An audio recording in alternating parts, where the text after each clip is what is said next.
Olá, povo de Deus, sexta-feira da sexta semana do Tempo Comum, 18 de fevereiro de 2022. A nossa reflexão de hoje é a partir de Tiago 2, de 14 a 24 e o versículo 26, e de Marcos 8, 34 até o 9, 1. Meus irmãos, que adianta alguém dizer que tem fé quando não a põe em prática? A fé seria então capaz de salvá-lo? Imaginai que um irmão ou uma irmã não tem o que vestir e que lhes falta comida de cada dia. Se então alguém de vós lhe disser, ide em paz, aquecei-vos, comei à vontade, sem lhes dar o necessário para o corpo, que adiantará isso? Assim também a fé, se não se traduz em obras, por si só está morta. Em compensação, alguém poderá dizer, tu tens a fé e eu tenho a prática. Tu, mostra-me a tua fé sem as obras, que eu te mostrarei a minha fé pelas obras. Tu crês que há um só Deus? Fazes bem, mas também os demônios creem isso e estremecem. Queres então saber, homem insensato, como a fé sem a prática é vã? O nosso pai Abraão foi declarado justo. Não será por causa de sua prática até o ponto de oferecer seu filho Isaque sobre o altar? Como estás vendo, a fé concorreu para as obras, e graças às obras a fé tornou-se completa. Foi assim que se cumpriu a escritura que diz, Abraão teve fé em Deus e isto lhe foi levado em conta de justiça e ele foi chamado amigo de Deus. Estais vendo, pois, que o homem é justificado pelas obras e não simplesmente pela fé. Assim como o corpo sem espírito é morto, assim também a fé sem obras é morta. Talvez esse trecho da carta de Tiago seja o mais conhecido de todo o texto pela sua afirmação, a fé sem obras é morta. Já serviu até de controvérsia com os cristãos da Reforma, pois lhes parecia que estava em contradição com outro trecho da Sagrada Escritura que afirma o justo é salvo pela fé. De fato, Lutero acentuou que só a fé basta, mas muitos de seus seguidores se esquecem de que ele também disse, só a Escritura basta, só a graça basta e só o Cristo basta. Bom, são 4 bastas e não um só. Mesmo assim, os cristãos da Reforma, ou mais conhecido como protestantes históricos, apegavam-se ao sola fide, ou seja, só a fé basta para a justificação. Porém, examinando as Escrituras, percebemos que há argumentos para as duas posições, isto é, para só a fé basta e para a fé sem obras é morta. O que podemos dizer com clareza é que em nenhuma citação bíblica se encontra onde as obras sejam classificadas como irrelevantes para a salvação. Tiago, no trecho de hoje, volta ao tema do desprezo do pobre como um agravante para o testemunho de fé. Imaginai que um irmão, uma irmã não tenham o que vestir e que lhes falta comida de cada dia. Se então alguém de vós lhes disser, ide em paz, aquecei-vos e comei à vontade, sem lhes dar o necessário para o corpo, que adiantará isso?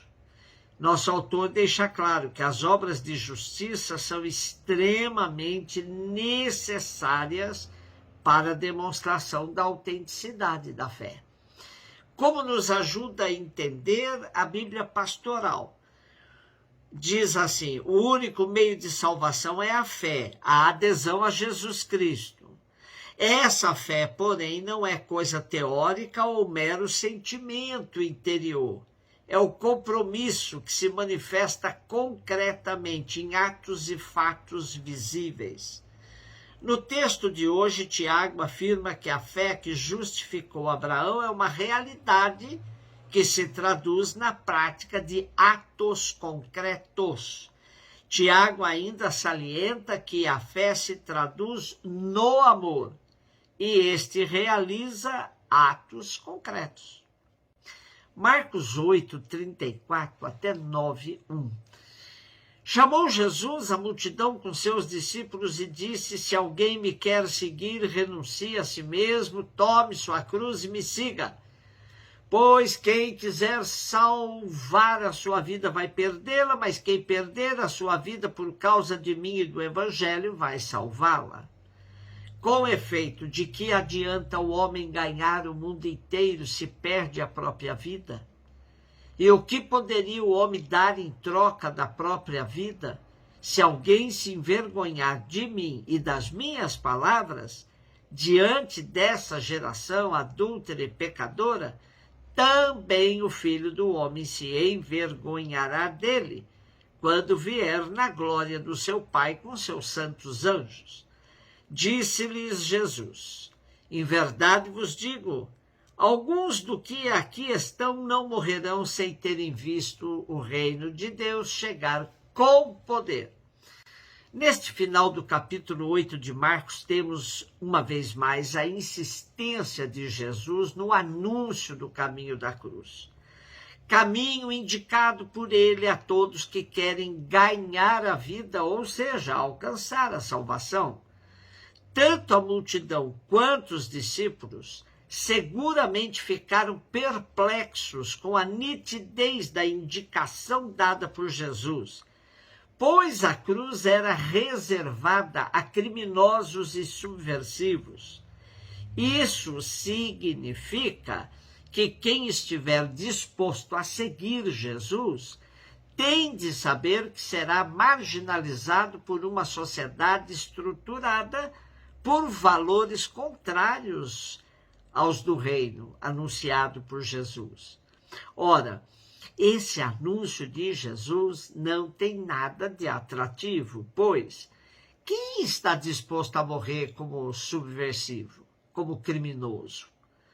Ora, também nós, ao longo do tempo histórico da igreja, nos afastamos tanto do Evangelho de Jesus que tal horizonte nos amedronta. Um religioso, perguntado por um repórter como ele conciliava a vida consagrada e a sua atuação política, ele respondeu: seria um absurdo conceber a vida religiosa inteiramente alienada da política, pois ser religioso cristão é assumir o seguimento de um líder político torturado e assassinado na cruz. Não assumir a dimensão política da fé seria trair o fundamento do cristianismo, ou seja, trair Jesus Cristo.